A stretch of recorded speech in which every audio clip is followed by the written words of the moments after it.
everyone, and welcome to the Nexus, where we'll be taking a look at the world of magic. So I've taken to the streets to do some street magic. Real magic is on the street. That's where magic started. Pick a card. Pick a card. Street magic. Come at me, bro. Back in the day, the old wizards just used to chill, just doing tricks and shiz, you know, just straight street magicking. You. Oh no, what? You want to see some street magic? No, Too bad. Street magic.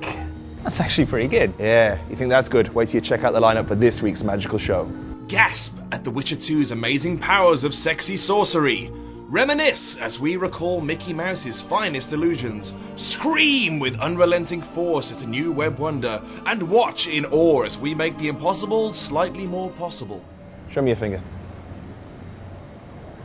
That's actually really good. Street magic.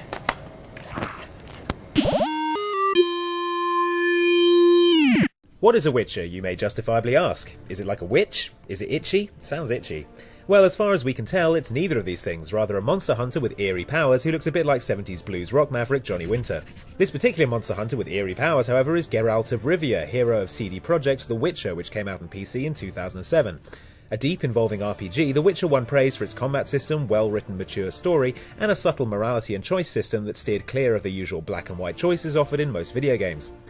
Now the sequel, Witcher 2 Assassins of Kings, is almost here on Xbox 360, promising a more accessible experience while retaining all of the depth and maturity of the previous game. We caught up with some of the wizards at CD Projekt to find out more about what to expect from the game. That's figurative wizards, not literal ones, they can't do spells or anything. So the Witcher 2 Enhanced Edition will bring a lot of new features. The biggest change or the biggest difference are probably those two new adventures. They'll bring about 4 hours of new gameplay into the game, new locations, new characters, new dialogue, so that's something really cool, and we enjoyed creating it a lot. Then we are bringing a lot of new cutscenes and movies into the game, like transitional movies, ending movies, all that to support our storytelling, to make the game even more immersive, satisfying. And on the other hand, it's not only about the new content, it's also about enhancements. So we're changing a little bit the controls, the camera system, the target locking system to make the game even more fluent and fun on consoles. The new quests will depend on the choices you made earlier in the game. One of them will be accessible if you choose Roach, and the other one if you choose Jorvik earlier in the game. So the new adventures are totally new, brand new features. I think they evolved as we were working on the core game. You know, we explored the technology, we learned it. We had some ideas which we couldn't implement a little bit earlier in the game, and once we decided to create something new, we were really happy about it because we already knew the tools, we knew our new engine, the way it works, and that's probably why those adventures are really amazing, and they're in those really interesting locations. So your support is really important for us. We love your feedback. We really enjoy reading about you playing the game, and when you share all those ideas with us. And thank you for getting the game, and I hope you enjoy the Xbox 360 version. It's going to be really cool.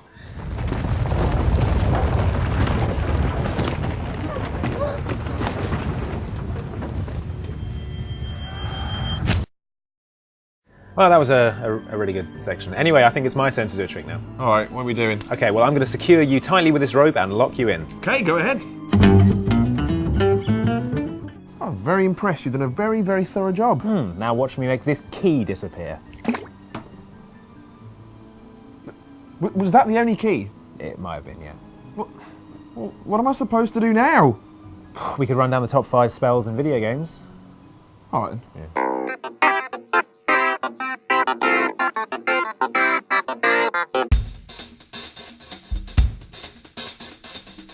I need to ask you to stop. That shouting is making people nervous. I'm not convinced that having powerful vocal cords qualifies as magic. You try telling that to Michael Bolton's fan club. Yeah, I would do, but sadly I took an arrow to the... Ow, what was that for?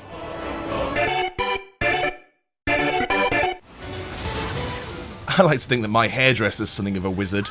How so? Well, every time I visit him, he transforms my overgrown head hedge into a work of art. Right, but has he ever transformed it into a cluster of magical hair tarantulas? Yeah, once, but I did have a date that evening. That...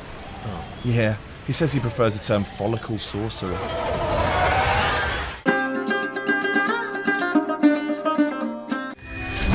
Did I ever tell you that I've written a horror movie screenplay? No? What's it called? Blue Screen of Death. It's like Ring, only people are terrorised by the ghost of a disgruntled software engineer who died while making Windows Vista. Oh, a bit like this clever crash to desktop spell in Magicka then. No, not at all, but I suppose we had to bring it up at some point. Bring it back!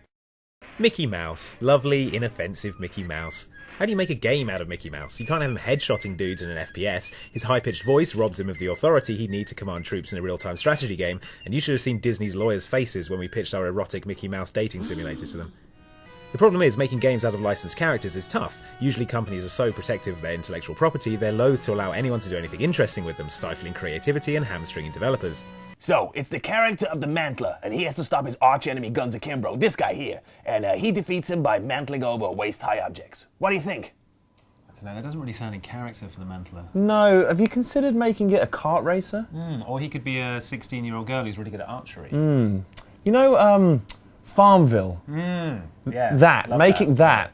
Castle of Illusion on the Sega Mega Drive, or Genesis, depending on where you live, managed the feat of not only being faithful to the character of Mickey Mouse, but also being a charming, challenging, and fun game as well.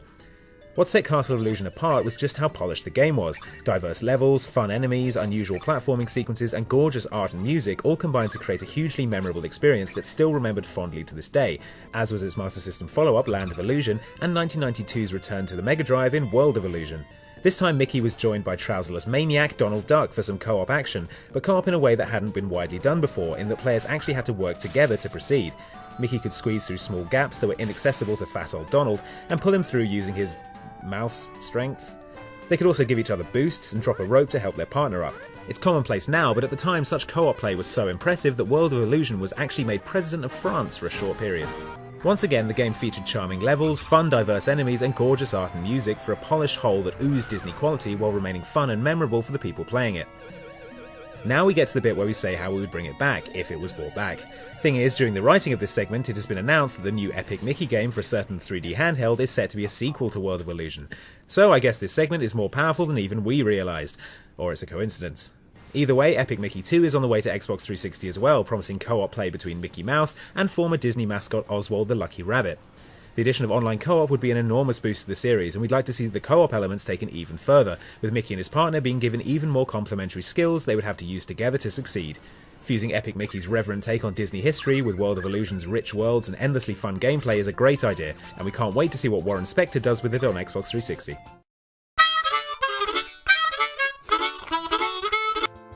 I'm not really sure what Golden Axe's underlying moral message was. I think it was that good ultimately triumphs over evil if you've got enough 10p pieces. That's the obvious one, but there was definitely a subtext about beating up tiny people being the only way to gain magic powers. Well, if it's any consolation, I've beaten up loads of tiny people and didn't receive any magic powers. Hey, well, what did you get? Just a suspended prison sentence, which my lawyer made disappear.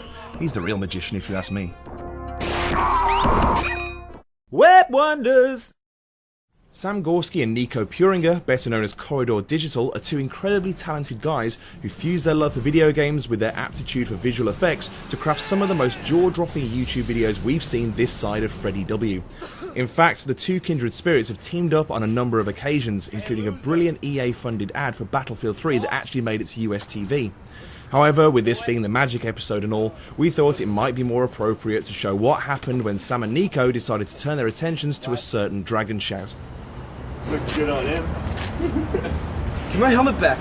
Give my helmet back!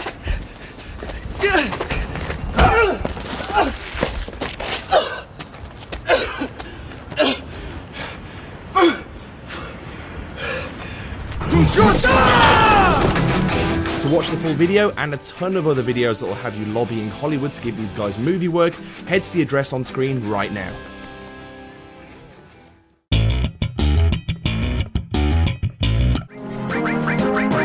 Right, a scenario for you. Okay. You've heard a rumour that the ultimate magic, and I'm talking better than all of Penn and Teller's tricks combined, can be found on a remote island that's inaccessible by any conventional means of transport. The only way to get there is to spend years practicing eugenics on champion racehorses until you breed a gold one that's capable of riding across the ocean. Can I not just use a boat? Well, let's say that boats don't exist in this theoretical scenario, and that the racehorses are actually giant chickens. Fine, and what do I get for all this effort? The ability to summon the Knights of Arthurian legend to literally slay your audience dead. That would probably adversely affect ticket sales. Yeah, good point. On an unrelated note, I have a giant chicken for sale. You mean that horse you glued feathers to? Yeah, interested? Yes. Oh man, how did you get out? Doesn't matter. We need something big for the outro. What you got? Well, I was going to make this card disappear. No, we need a big illusion. Something terrifying and cool. Oh, I know. Bullet catch. Ah! Oh dear. Haunted printer.